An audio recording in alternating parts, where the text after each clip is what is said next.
এদিকে রাতে বাংলাদেশের নির্বাচন নিয়ে ভয়ানক দুঃসংবাদ আসলো আমেরিকা থেকে। নিরাপত্তা উপদেষ্টা খলিলুরকে যুক্তরাষ্ট্র ডেকে নিয়ে নির্বাচন নিয়ে হুঁশিয়ারি দিয়েছে স্বয়ং ডোনাল্ড ট্রাম্প। হয়তো আওয়ামী লীগকে নির্বাচনে আনতে হবে, তা না হয় নির্বাচন পুরোপুরি বন্ধ করা হবে। হঠাৎ করে যেন আওয়ামী লীগকে ক্ষমতায় বসাতে উঠে পড়ে লেগেছে যুক্তরাষ্ট্র। কপাল খুলতে চলেছে আওয়ামী লীগ দলটির। ইলেকশন হবে কিনা আমার সন্দেহ আছে। পুরো পরিস্থিতি অন্যদিকে চলে যাচ্ছে আমি যা দেখতেছি। কিন্তু আপনি সবসময় বলে আসতেছেন আগে থেকে ইলেকশন হয় কিনা, এই পর্যায়ে সন্দেহ এই পর্যায়ে বিশেষ করে কালকে যে ডেভেলপমেন্ট হয়েছে তাতে আমি আরো শিওর হয়েছি। কি ডেভেলপমেন্ট দাদা যদি বলতেন? না, এটা পাবলিকলি বলা যাবে না। ডক্টর মোহাম্মদ ইউনূস এখন 3 দিক থেকে ফেসে গিয়েছে, 3 দিক থেকে গোল গোল করে ফেসে গিয়েছে।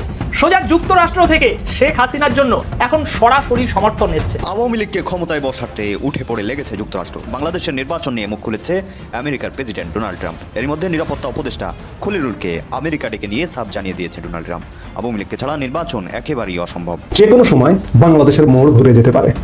ভারত, মার্কিন যুক্তরাষ্ট্র যদি মনে করে বাংলাদেশের সেনাবাহিনীকে যদি সময় দেয়, যদি বলে যে 10 মিনিট সময় মোহাম্মদ ইউনূসকে সরিয়ে দিতে হবে, 10 মিনিটে মোহাম্মদ ইউনূসকে সরিয়ে দেওয়া সম্ভব। একজন আইনজীবী যে রিটে তিনি বলেছেন, হাইকোর্টকে নলেজে দিচ্ছেন যে এই ইন্টারিম বা এই সরকার সংবিধানে অন্তর্বর্তীকালীন সরকার বলতে কোনো শব্দ নেই। এই সরকার অবৈধ, আর এই সরকার নির্বাচন দেওয়ার কোনো ইখতিয়ার রাখে না। সেই সরকার যদি নির্বাচন দেয় তাহলে সেই নির্বাচন বৈধ হবে না। আওয়ামী লীগ এখন হয়ে গেছে আপনার স্বর্ণের টুকরা। এই প্রথমবারের মতন প্রকাশ্যে আওয়ামী লীগের নেতাকর্মীদের পক্ষে খুব শক্ত একটা বয়ান দিয়েছেন। মামলা ছাড়া আওয়ামী লীগের নেতাকর্মীদের গ্রেপ্তার করা হলে থানা ঘেরাও করব। এই মুহূর্তে আওয়ামী লীগের নেতারা আমার মনে হয় যে এই বক্তব্যটা শুনে খুবই খুশি হয়। আওয়ামী লীগ বিহীন যদি নির্বাচন হয় তাহলে নির্বাচনের পুরো নিয়ন্ত্রণ থাকবে আওয়ামী লীগের হাতে। যে নির্দেশনা আসবে, আমি বিশ্বাস করি আওয়ামী লীগের ভোটার যারা আছেন তারা আওয়ামী লীগের এই সাংগঠনিক নির্দেশনা মানবেন। আসসালামু আলাইকুম রহমতুল্লাহ। সবাই কেমন আছেন? আশা করি সবাই অনেক অনেক ভালো এবং সুস্থ আছেন। সবাইকে স্বাগতম জানাচ্ছি আমাদের আরেক নতুন ভিডিওতে। প্রতিদিন মতো আমি আপনাদের সিরিয়াত ফারুকি আবারও চলে আসলাম নতুন একটা ভিডিও। দর্শক, আজকের ভিডিও টাইটেল এবং থাম্বনেল দেখে ইতিমধ্যে বুঝতে পেরেছেন আজকের ভিডিওটা কতটা গুরুত্বপূর্ণ হতে চলেছে। দেশে যে রাজনৈতিক চলমান পরিস্থিতি চলতেছে তার ধারাবাহিকতায় আজকের ভিডিওটা আপনার মাঝে তুলে ধরার চেষ্টা করেছি। আমরা সবসময় চেষ্টা করি দেশে যে রাজনৈতিক পরিস্থিতি চলে তার ধারাবাহিকতায় আপনাদের মাঝে বেশ কয়েকটি গুরুত্বপূর্ণ ভিডিও ফুটেজ তুলে ধরা, যে ভিডিও ফুটেজগুলোর মাধ্যমে দেশের যে রাজনৈতিক পরিস্থিতি চলতেছে সে সম্পর্কে আপনারা ধারণা পাবেন। ইতিমধ্যে ভিডিওর শুরুতে বেশ কিছু অংশ দেখে বুঝতে পেরেছেন আজকের ভিডিওটা কতটা গুরুত্বপূর্ণ হতে চলেছে। তো আমরা আর বেশি কথা না বলে মূল আলোচনা চলে যাচ্ছি। তার আগে আপনাকে আমি বিনীতভাবে অনুরোধ করবো, যারা আমাদের চ্যানেলটিতে এখন নতুন চ্যানেল সাবস্ক্রাইব করে সাথে আপনারা যারা ইতিমধ্যে সাবস্ক্রাইব করেছেন তাদেরকে অসংখ্য ধন্যবাদ। যারা সাবস্ক্রাইব করেন তাদের উদ্দেশ্যে একটি কথা বলবো, দেখতে থাকুন, দেখতে দেখতে ভালো লাগবে, ভালোবাসা হয়ে যাবে। খুব আগ্রহের সাথে আপনার প্রশ্নটি করতেছেন, তাহলে কি হয়ে যাবে, নির্বাচন হয়ে গেলে বা কি হবে, 5 বছরের জন্য ক্ষমতায় বসে যাবে এমন প্রশ্ন।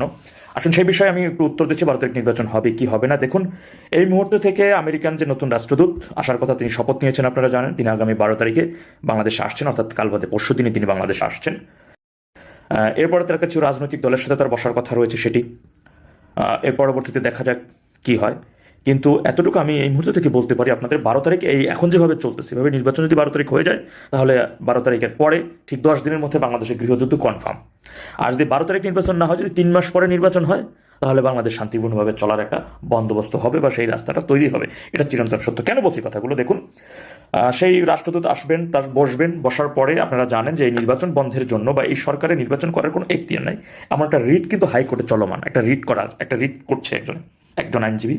যে রিটে তিনি বলেছেন, হাইকোর্টকে নলেজে দিচ্ছেন যে এই ইন্টারিম বা এই সরকার সংবিধানে অন্তর্বর্তীকালীন সরকার বলতে কোনো শব্দ নাই। এই সরকার অবৈধ, আর এই সরকার নির্বাচন দেওয়ার কোনো ইখতিয়ার রাখে না। সেই সরকার যদি নির্বাচন দেয় তাহলে সেই নির্বাচন বৈধ হবে না, সেটাও হবে অবৈধ নির্বাচন। অবৈধ ক্ষমতা পরবর্তী যারা আসবে তারাও হবে অবৈধ, সেই বিষয়টা আপনারা জানেন। তাহলে সেইটার সূত্র ধরে হয়তো যদি আবার বিদেশিরা যারা সব দলের অংশগ্রহণমূলক যে নির্বাচনটা তারা প্রত্যাশা করেছে এই দেশে, সেই বিষয়টা যখন আসবে তখন কিন্তু আপনার এই তত্ত্বাবধায়ক সরকার আসবে, নির্বাচনটা 3 মাস পিছিয়ে যাবে যদি সেই দিকে চলে। এরপরে আওয়ামী লীগ সেই নির্বাচনে অংশগ্রহণ করবে, তাহলে ধরেন আগামীতে দেশটা হয়তো একটা শান্তিপূর্ণভাবে একটা বিরাজ করবে। কিন্তু আপনারা ইতিমধ্যে দেখছেন যে তারা কিন্তু আইন কানুন নিয়ম তোয়াক্কা কোনো কিছুই মানে না, সব কিছু একেবারে সার্ভে সার, এটা দেখতেছেন। এখন এই মাফিক যদি তারা কোনো কিছু না মেনে তাদের মতো করে হঠাৎ করে ধরেন যুক্তরাষ্ট্র বলে দিল যে আমরা অবাধ সুষ্ঠু নির্বাচন দেখতে চাই, মানে নিরপেক্ষ নির্বাচন দেখতে চাই, কিন্তু সকল দলের অংশগ্রহণমূলক কথাটা বললো না, তখন কি হলো পেছটা? তাহলে নির্বাচন হয়ে যাচ্ছে। আর 12 তারিখ যদি নির্বাচন হয়ে যায় তাহলে সে সরকার তো অবৈধ। সে সরকারকে আপনারা 5 বছর রাখবেন, অবৈধ সরকারকে, নাকি গৃহযুদ্ধ চলমান? আপনারা জানেন 96 সালে আওয়ামী লীগকে বাইরে রেখে নির্বাচন, সেই সংসদ খালেদা জিয়া টিকে দিতে পারছিল 16 দিন, এটা তো জানেন। এই 2006 সালে সে তো নির্বাচন, বিএনপি জামাত জোট সরকার, তারা তো নির্বাচন শান্তিপূর্ণভাবে দিতে চায় না এইভাবে। তারা তো আবারও তাদের মতো করে নির্বাচন দিয়ে আবার ক্ষমতায় আসার জন্য সে লাইসেন্স করে নিয়েছিল। আপনারা সেটা জানেন, ইতিহাস সেটাই তো বলে। কিন্তু না, ইতিহাস সাক্ষী যে খালেদা যে যতবারই ক্ষমতায় আসছে সাধারণ মানুষের রক্ত নিচ্ছে, অসংখ্য তাজা প্রাণ ঝরাইছে, গুলি করে হত্যা করছে, এরপর ক্ষমতা ছাড়তে বাধ্য হয়েছে, তত্ত্বাবধায়কের সাথে ক্ষমতা দিতে সে বাধ্য হয়েছে। এটাই তো সত্যি কথা। সুতরাং এই 7 সালে কিন্তু 6 সালে কিন্তু সেটা সে চেষ্টা করেছিল, পারে নাই। এখন আসেন, এই অবৈধ অসাংবিধানিক সরকার যদি যেভাবে নির্বাচনে যদি আগামীতে ডেভিল ইউনূস আওয়ামী লীগ থেকে নিষেধাজ্ঞা তুলে নেয়, তাদের নির্বাচনে আসার জন্য আহ্বান জানায়, আপনার কি মনে হয় শেখ হাসিনা এই সরকারের অধীনে নির্বাচনে যাবে? কখনো না। আওয়ামী লীগ কখনো সেই সরকারের অধীনে নির্বাচনে যেতে পারে না। কারণ ডেভিল ইউনূসের অধীনে নির্বাচনে আওয়ামী লীগ অংশগ্রহণ করা মানে ডেভিল ইউনূসকে বৈধতা দেওয়া। সেটা কি আপনারা চান? কিভাবে বৈধতা দিবেন? তা তো সংবিধান ভেবেছে অসাংবিধানিক সরকার। আপনি কি সংবিধান পরিপন্থী কাজ করতে পারবেন? না। শেখ হাসিনা কিন্তু একটা কথা বলেছে আমাদের নেত্রী, তিনি বলেছেন বারবার যে সেই বৈধ সাংবিধানিক সরকার আসতে হবে, তত্ত্বাবধায়ক সরকারের কথা যেটা সংবিধানে বলা হয়েছে তাকে আসতে হবে। ইন্টারিয়েটের তো অন্তর্বর্তী কি এটা তো কোনো শব্দই নেই। সুতরাং সেই জন্য যদি সেটা যদি হয় তাহলে হবে 3 মাস পর। আর এই সমস্ত কিছু আপনাকে জানতে হলে 15 থেকে 20 তারিখ পর্যন্ত অপেক্ষা করতে হবে, অর্থাৎ কাল বাদে পরশুদিন থেকে 1 সপ্তাহ। 1 সপ্তাহের মধ্যে আপনি নিশ্চিত হতে পারবেন যে সে নির্বাচন 12 তারিখে হচ্ছে কি নাকি 3 মাস পিছাইছে। এই বিষয়টা জানবেন আগামী 15 তারিখ থেকে 20 তারিখের মধ্যে, সেটা আপনি বুঝতে পারবেন যে কোন দিকে যাচ্ছে নির্বাচন। কিন্তু মাথায় রাখবেন, নির্বাচন যেহেতু ওরা অনেক কিছু ওরা যদি 12 তারিখে নির্বাচন করেই ফেলে, সুতরাং এই 10 তারিখের ভিতরে কি আওয়ামী লীগ আপনাকে চুপ করে বসে থাকবেন? এই 5 বছর কিসের অবৈধ সরকার? অবৈধ সরকারের অধীনে নির্বাচনে একটা অবৈধ সরকার গঠিত হয়েছে, সে অবৈধ সরকারের যা খুশি তাই করে যাবে। এইগুলো কেমন সম্ভব? এদিকে আওয়ামী লীগ মেনে নিবে কখনো? তৃণমূলের একজন কর্মী মেনে নিবে কখনো? একজন প্রতিবন্ধী কর্মী তো মেনে নিবে না, একজন প্রতিবন্ধী সাধারণ নাগরিকও সেটা মেনে নেবে না। সুতরাং সেই জায়গা থেকে যদি ওরা একতরফা নির্বাচন দিয়ে ক্ষমতায় আসে, কিভাবে 10 দিনের মধ্যে সেই নির্বাচন 12 তারিখ থেকে 22 তারিখের মধ্যে পুরো তুলকালাম সৃষ্টি করে দিতে হবে, পুরো জাগরণ সৃষ্টি করে দিতে হবে বাংলাদেশের প্রতিটা যে উপজেলায়, প্রতিটা ইউনিয়নের, প্রতিটা ওয়ার্ডে ওয়ার্ডে টর্নেডো ঝড় সৃষ্টি করতে হবে। যেখানে জুলাই জঙ্গি সেখানেই উত্তম মাধ্যম, যেখানে জুলাই জঙ্গি পাওয়া যায় সেখানে উত্তম মাধ্যম পাওয়া যায়, যেখানে মব সন্ত্রাসী, যেখানে স্বাধীনতা বিরোধী, মুক্তিযুদ্ধ বিরোধী, দেশ ধ্বংসকারী, সেইখানে উত্তম মাধ্যম হবে। গেরিলারা তখন আরো বেশি রকমের পুরো ঢাকা এলোমেলো টর্নেডো ঝড় তুফান সৃষ্টি করে ফেলতে হবে একেবারে চূড়ান্ত ডাকের জন্য। চূড়ান্ত ডাকে যখন হয়ে যাবে তখন আর দিক বিদিক এমনি পালাইতে থাকবে, এমনি ছুটতে থাকবে। কারণ আওয়ামী লীগের আছে গণজোয়ার আর আছে লগি বইটা। সুতরাং 12 তারিখ নির্বাচন হয়ে গেলে অবশ্যই লগি বইটা ধার দিয়ে জায়গায় একেবারে সর্বাত্মকভাবে টর্নেডোর জন্য প্রস্তুতি নিতে হবে। আর সেটা 12 তারিখ আমরা 15 থেকে 20 তারিখের মধ্যে সেটা জানতে পারবো ইনশাল্লাহ। আর এর মধ্যে নতুন নির্দেশনা অবশ্যই নেত্রী আমাদেরকে জানিয়ে দেবেন। আওয়ামী লীগবিহীন যদি নির্বাচন হয় এই বাংলাদেশে, অর্থাৎ এই তো সামনের মাসে ফেব্রুয়ারি 12 তারিখে, তাহলে সে নির্বাচনের মতিগতি কী হবে? সে নির্বাচনের ফলাফলটা কী হবে? কাদের নিয়ন্ত্রণে থাকবে? কারা খুব ভালো অবস্থানে থাকবে? এইটা আমরা মোটামুটি সবাই কমার বেশি জানি, যেহেতু আওয়ামী লীগ নাই। কিন্তু এইখানে যে বিষয়টা সামনে আসতেছে এবং যে বিষয়টা নিয়ে আলোচনা করার দরকার বা আলোচনা হচ্ছে রাজপথে, এটা নিয়ে ব্যাপকভাবে কাজ হচ্ছে, যার কারণে আমি ভাবলাম যে এই বিষয়টা নিয়ে আলোচনা করি। আজকের এই ভিডিওতে আমি আলোচনা করব আওয়ামী লীগ বিহীন যদি নির্বাচন হয় তাহলে নির্বাচনের পুরো নিয়ন্ত্রণ থাকবে আওয়ামী লীগের হাতে। দেখেন, আমি আপনাদেরকে কয়েকটা শিরোনাম পড়ে শোনাই। এরকম অনেক সংবাদ আপনারা খুঁজে পাবেন বর্তমান বাংলাদেশে হচ্ছে। যেমন ধরেন, আমি যদি 7ই ডিসেম্বরের একটা যুগান্তরের শিরোনাম পড়ে আপনাদেরকে শোনাই। এখানে লেখা আছে, যেভাবে জামাতের প্রার্থী হলেন আওয়ামী লীগ ঘনিষ্ঠ কৃষ্ণ নন্দী। জামাতের হিন্দু শাখার একজন প্রার্থী কৃষ্ণ নন্দী, তিনি আওয়ামী লীগের একটা সময় ঘনিষ্ঠ লোক ছিলেন, তিনি এখন জামাতের প্রার্থী। এখানে বিস্তারিত বলা আছে, বিস্তারিত যাচ্ছি না, আমি শুধু শিরোনাম আপনাদেরকে একটু পড়ে শোনাচ্ছি। 10ই জানুয়ারি 2026, অর্থাৎ গতকালকের নিউজ, এটা দৈনিক জনকণ্ঠের শিরোনাম, আওয়ামী লীগ নেতাকর্মীদের গ্রেপ্তার করলে থানা ঘেরাওয়ের হুঁশিয়ারি বিএনপি নেতা হারুনের। এই যে দুইটা শিরোনাম আপনাদেরকে পড়ে শোনালাম, এরকম শিরোনাম আপনি অনেক খুঁজে পাবেন।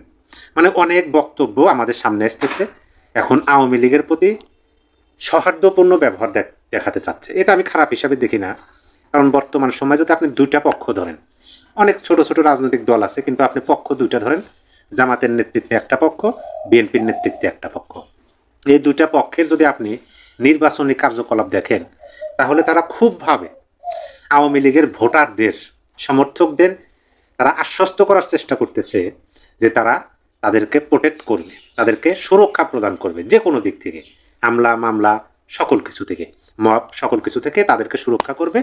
কিন্তু অপশন আছে একটা, আমাদের দিকে আসতে হবে। মানে এই যে সুরক্ষাটা প্রদান করতে চাচ্ছে কিসের জন্য? ওই যে একটাই বিষয়, ভোট। এখন যখন আওয়ামী লীগের ভোটের বিষয়টা সামনে আসে, তখন কিন্তু আমাদের অন্তত বিগত কয়েকটা নির্বাচনের আওয়ামী লীগের ভোটের ফলাফলটা সম্পর্কে জানা উচিত, তাহলে কিন্তু আমাদের আলোচনাটা আরও সহজ হয়ে যাবে। আমি সংক্ষেপে বলি, 1991 সালে আওয়ামী লীগ নির্বাচনে অংশগ্রহণ করেন। সেই নির্বাচনে আওয়ামী লীগ ভোট পেয়েছিল 30%-এরও বেশি। এটা 1981 সালে, 1981 সালে, সরি 1981 সালে আওয়ামী লীগ ভোট পেয়েছিল 30%-এরও বেশি। তারপরে 1996 সালে আওয়ামী লীগ ভোট পেয়েছিল 37%-এরও বেশি। তারপরে আপনি 2001-এর নির্বাচন, সেখানে আওয়ামী লীগ ভোট পেয়েছিল 40%-এরও বেশি। আর 2008-এ আওয়ামী লীগ ভোট পেয়েছিল 48%-এরও বেশি। এখন এই যে নির্বাচনগুলো, এই নির্বাচনগুলো তো যেমন 81, 96, 2001, 2008 এই নির্বাচনগুলো তো আওয়ামী লীগ তারা নিজেরা ক্ষমতায় থেকে অনুষ্ঠিত করেন নাই। এটা তো তারা ক্ষমতার বাইরে থেকে নির্বাচন করছেন। এটা হচ্ছে ছাক্কা ভোট। এখন এই যে ভোট দেখেন 30%, 37%, 40% এবং 48%, তার মানে কি আমরা যদি 35-40 বছরের ইতিহাসটা নিই, তাহলে আওয়ামী লীগের ভোট সংখ্যা দাঁড়ায় কত? আওয়ামী লীগের আমরা যদি 45 বছর 81 থেকে আপনি যদি 2024 পর্যন্ত ধরেন, আওয়ামী লীগের ভোট সংখ্যা 30 থেকে 50%। এবং 2008-এ আওয়ামী লীগ একাই 48%-এর বেশি ভোট পেয়েছিল, তাহলে এর মধ্যেই থাকে। আচ্ছা ঠিক আছে, আমরা তো এটা জানি খুবই পরিষ্কার যে 2024-এর 5ই আগস্ট আওয়ামী লীগ সরকার ক্ষমতাচ্যুত হয়েছে। তারপরে আওয়ামী লীগের ভোট সংখ্যা বৃদ্ধি পেয়েছে না কমেছে, এটা কিন্তু আমাদের নতুন করে বলতে হবে না, সবাই জানে যে আওয়ামী লীগের ভোট অনেকাংশে বৃদ্ধি পেয়েছে। আওয়ামী লীগের সমর্থন এবং ভোটার সংখ্যা অনেক বৃদ্ধি পেয়েছে এই বিগত 16 মাসের শাসনামলের পরিপ্রেক্ষিতে। তারপরেও আমরা যদি সেই 1981 সালের জনপ্রিয়তাটাও সামনে নিয়ে আসি, যে সর্বনিম্ন 30%, সর্বনিম্ন ধরেন, তাহলে এই যে 30% ভোট, যে ভোটগুলো হচ্ছে কখনো নৌকা প্রতীকের উপর ব্যতীত অন্য কোনো প্রতীকে পড়বে না, এই 30% ভোটের একটা ফর্মুলা, একটা খেলা, যদি আবার বলতেছি যদি নির্বাচন হয়, এখনো কিন্তু সন্দেহ আছে, অন্তত আমার মনে আছে, কারণ পরিবেশ পরিস্থিতি আমার কাছে ওরকম মনে হইতেছে না নির্বাচনে একটা যে আমেজ থাকবে। শুধু যে ওই নির্বাচনী প্রচারণার ওই 10 দিন একটু মাইকিং করবে, প্রচার করবে, সেটা নির্বাচনের আমেজ না। নির্বাচনের আমেজ কিন্তু যখন তফসিল ঘোষণা হয়, তারপরে থেকে হাটে, বাজারে, মাঠে, ঘাটে, চাষটলে, দোকানে, সকল জায়গায়, পথে প্রান্তরে সব জায়গায় কিন্তু নির্বাচনে একটা আমেজ থাকে, কিন্তু সেটা বর্তমানে অনুপস্থিত। যার কারণে আমি সন্দেহ প্রকাশ করতেছি, যদি হয় এবং আওয়ামী লীগ বিহীন যদি হয়, তাহলে আওয়ামী লীগের যে 35-40-45% ভোটার, আমরা সর্বনিম্ন ধরছি যে 30%, এই 30% ভোটার তারা কোনো সময় অন্য জায়গায় ভোট দেবে না। এখন এদের মনের মধ্যে থেকে ভয় দূর করার জন্য, যেহেতু আওয়ামী লীগকে দমন পীড়নের মধ্য দিয়ে যেতে হচ্ছে, শুধু আওয়ামী লীগের নেতা বা কর্মী না, আওয়ামী লীগের সমর্থক এবং ভোটাররাও ব্যাপকভাবে দমন পীড়নের মধ্যে দিয়ে তাদের সময় অতিবাহিত করতে হচ্ছে। এখন তাদেরকে নিশ্চয়তা প্রদানের জন্য বিভিন্ন ধরনের বক্তব্য, প্রথমে 2টা শিরোনাম আপনাদেরকে শোনাইছি, এরকম অনেক পাবেন। এই 30% ভোটে আওয়ামী লীগের যে ভোটাররা, অর্থাৎ আওয়ামী লীগের সাংগঠনিকভাবে যে নির্দেশনা আসবে, আমি বিশ্বাস করি আওয়ামী লীগের ভোটার যারা আছেন তারা আওয়ামী লীগের এই সাংগঠনিক নির্দেশনা মানবেন এবং সেই মাফিকই তারা কাজ করবেন। এখন যদি তাই হয়, যদি আওয়ামী লীগের ভোটাররা এই নির্দেশনা মানেন, তাহলে কিন্তু ওই খেলাটা ওই হাতে চলে গেল, আওয়ামী লীগের হাতে চলে গেল, যে নির্বাচনের ফলাফল কি হবে, নির্বাচন কিভাবে হবে, নির্বাচন কতটুকু গ্রহণযোগ্যতা পাবে, ভোট কেন্দ্রে ভোটারের সংখ্যা সমাগম কি পরিমাণ হবে, সকল কিছু নির্ধারণ কিন্তু আওয়ামী লীগের হাতে চলে যাবে নির্বাচনের সময়, আমরা দেখতে পাবো যদি নির্বাচন হয়। সেই হিসাবে আমরা নিশ্চিতভাবে এটা বলতে পারি যে দেখেন, এর মধ্যেই আবার যারা কোনো দলের সমর্থক না, কোনো দলের ভোটার না, প্রকৃত নিরপেক্ষ, যদিও সেটা বাংলাদেশে খুবই সংখ্যায় কম, তারপরেও সেই নিরপেক্ষ সাধারণ ভোটাররা তারাও কিন্তু ভোট দিতে এখন অনিচ্ছুক প্রকাশ করতেছে, তারা ইচ্ছা পোষণ করতে পারতেছে না তারা কাকে ভোট দেবে। প্রার্থী বেছে নিতে তারা হিমশিম খাচ্ছে, কারণ একটা সীমিত পরিসরের নির্বাচন হচ্ছে, ঢালাভাবে হচ্ছে না তো, যে সকল দলের অংশগ্রহণে অ্যাভেলেবল প্রার্থী আছে, ব্যাপক প্রতিদ্বন্দ্বিতা হবে, সেরকম না, একটা সীমিত বৃত্তের মধ্যে আনা হয়েছে। বোঝাই যাচ্ছে যে নির্বাচন কোনোভাবে অনুষ্ঠিত হলে কারা জয়লাভ করবে, সেহেতু ওই সাধারণ মানুষগুলো তারা কিন্তু একটু দ্বিধাদ্বন্দ্বের মধ্যে আছে। আর পাশাপাশি ধরেন বিএনপির ভোটার যারা, তারা বিএনপিকে ভোট দেবে, জামাতের ভোটার যারা, তারা জামাতেই ভোট দেবে, কিন্তু সংখ্যাগরিষ্ঠ পেতে হলে ওই সাধারণ মানুষের ভোট সমর্থন লাগবে। পাশাপাশি যেহেতু আওয়ামী লীগ নির্বাচনে আওয়ামী লীগ কাস্তে দেওয়া হচ্ছে না, সেহেতু আওয়ামী লীগের যে ভোটারবৃন্দ আছেন তাদের সমর্থন প্রয়োজন হবে সংখ্যাগরিষ্ঠ হিসাবে নির্বাচিত হতে গেলে। অন্যথায় যা কিছু ঘটে যেতে পারে। তবে আমি এটা বলবো, ভোটের দিক দিয়ে, ভোটারের দিক দিয়ে যদি নির্বাচন হয়, তাও আবার আওয়ামী লীগ বিহীন, তাহলে নির্বাচনের ফলাফল পরিপূর্ণ নিয়ন্ত্রণ চলে যাবে আওয়ামী লীগের হাতে। ইলেকশন হবে কিনা আমার সন্দেহ আছে। পুরো পরিস্থিতি অন্যদিকে চলে যাচ্ছে আমি যা দেখতেছি। ফলে ওদের মধ্যে এই জোটটাকে ভাঙনের আর কোনো সম্ভাবনা নেই। আমি একটা পুরো অন্যদিকে আলো ফেলছি আপনাদের জিনিসটাকে বোঝার ক্ষেত্রে। আপনি দেখতেছেন জোট টিকবে কিনা, আমি বলতেছি জোট টিকবে কিনা ওই পর্যায়ে নাই জিনিসটা। কিন্তু আপনি সবসময় বলে আসতেছেন আগে থেকে যে ইলেকশন হয় কিনা, এই পর্যায়ে সন্দেহ এই পর্যায়ে আমি বলতেছি। বিশেষ করে কালকে যে ডেভেলপমেন্ট হয়েছে তাতে আমি আরো শিওর হয়েছি। কি ডেভেলপমেন্ট দাদা যদি বলতেন? না, এটা পাবলিকলি বলা যাবে না। পাবলিকলি যা দেখছেন তাই। পাবলিকলি দেখছেন কি আমি তালিকা দিয়ে দিই। সন্ধ্যাবেলা ঠিক না, এনটিভি 10:30টার নিউজের সময় বিএনপির স্থায়ী কমিটি মিটিং চলছিল, মিটিং ভেঙে বেরিয়ে এসে মির্জা ফখরুল ঘোষণা করলো যে তাদের উত্তরবঙ্গ সফর ক্যান্সেল। সেটা তো নির্বাচন কমিশনের অনুরোধে, যার অনুরোধেই হোক না কেন, এটা একটা রিমার্কেবল ঘটনা, 1 নম্বর। 2 নম্বর ঘটনা হলো সন্ধ্যাবেলায় জামাত ইসলাম স্টেটমেন্ট দিল যে ইলেকশন নাই, এনভায়রনমেন্ট নেই। সকালবেলা ঘুম থেকে উঠে দেখছেন না তো পরে, কিন্তু ঘুম থেকে উঠেই দেখলেন যে প্রেস সচিব দিতে পারছে আমরা কারো দিকে কাজ হয়ে যাই। এই 3টা ঘটনা দেখেন, আপনি বুঝতে পারবেন যে এটা কোন দিকে যাইতেছে ঘটনা। ফলে যেটা দেখতেছেন এটা তা না, ঘটনার ভিতরে অন্য ঘটনা শুরু হয়ে গেছে। এটা হচ্ছে তারিখের ইলেকশন না হলে ইউনুস আর তারিখের কি হবে বলে আপনি মনে করেন? ইলেকশন না হলে এই জিনিসটাকে ঠিক করতে হবে কি হবে, বাট এটাকে আমি শিওর করতে পারি, নিশ্চয়তা দিতে পারি, খুব সম্ভবত ইমিডিয়েটলি ইউনুস সাহেব ক্ষমতা ছাড়ছে না, যদি না উনি আবার একটা এক্সট্রিম বাজে কোনো কাজ না করেন। ইমিডিয়েটলি না। তারেক কি করবে? তারেক যদি মনে করেন নিজের নিরাপত্তার সমস্যা আছে, আমি লন্ডনে ভালো ছিলাম, পরিস্থিতি খুবই খারাপ, ইলেকশনতে কোনো অবস্থায় নেই, আমরা উল্টা আমার উপর চাপ আসতে চায়, তো সে চলে যাবে অথবা থেকে যাবে। এর সাথে ইলেকশনের কোনো সম্পর্ক নেই। আফতাবউদ্দিন নামে একজন অনেকবার কমেন্ট করেছে একটা কমেন্ট, যে তারেক রহমানের এনআইডি কার্ড 24 ঘন্টায় পেয়ে যান, আমাদের সাধারণ জনগণের এনআইডি কার্ড পেতে বছরের পর বছর লেগে যায়, কারণ কি? বুঝেনি তো, আর বেশ ভালো কিছু শুধু তাই না, একদিনের মধ্যে কার্ড করছেন, একদিনের মধ্যে নমিনেশন সাবমিট করে ফেলেছেন। আপনি শুধু কার্ড বলতেছেন, সব তো ম্যাজিকের মতন হয়ে যায়, বুঝেন না? দাদা যদি নির্বাচন না হয় তাহলে জামাত জোট কি করবে? জামাত জোট সহজে ভাঙবে না, জামাত জোট অনেক রোল প্লে করবে, অ্যাটলিস্ট অনেক দিন। জামাত জোট বলেছি, শুধু একা জামাত বলি নাই। দাদা আরেকটি গণঅভ্যুত্থান প্রয়োজন, ইনি লিখেছেন এবার বিশ্বের ছড়িয়ে ছিটিয়ে থাকা সকল বাংলাদেশিদের অংশগ্রহণ প্রয়োজন। না, আবার কি অ্যানার্কিস্ট দেখতেছি, ট্রু অ্যানার্কিস্ট বাংলাদেশে অংশগ্রহণ প্রয়োজন। বাবা, অ্যানার্কিস্ট শব্দটা নেগেটিভ, ফলে এই শব্দ দিয়ে না বললে ভালো। আর একটা অভ্যুত্থান প্রয়োজন হয়ে যাবে, চিন্তা করেন না।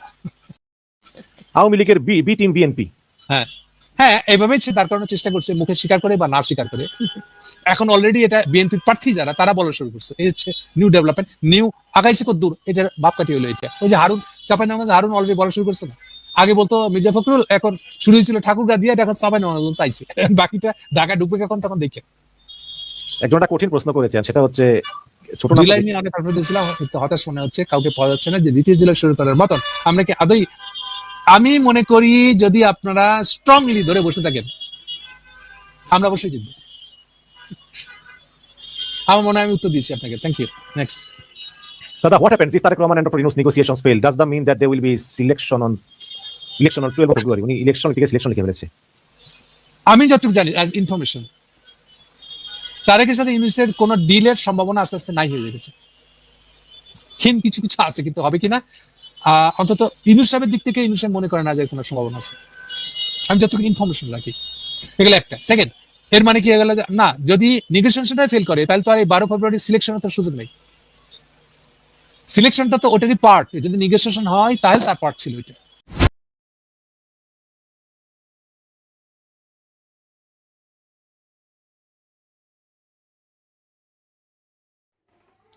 তো প্রিয় দর্শক, বিষয়টা আপনার মূল্যবান মতামত অবশ্যই কমেন্ট করে জানাতে ভুলবেন না। ধন্যবাদ সবাইকে এতক্ষণ সাথে থাকার জন্য। ভালো থাকুন, সুস্থ থাকুন, আমাদের চ্যানেলের সাথে থাকুন। এতক্ষণ সাথে থাকার জন্য সবাইকে অসংখ্য ধন্যবাদ। পরবর্তী আপডেট পেতে অবশ্যই আমাদের চ্যানেল সাবস্ক্রাইব করে সাথে থাকবেন। ধন্যবাদ সবাইকে, আল্লাহ হাফেজ।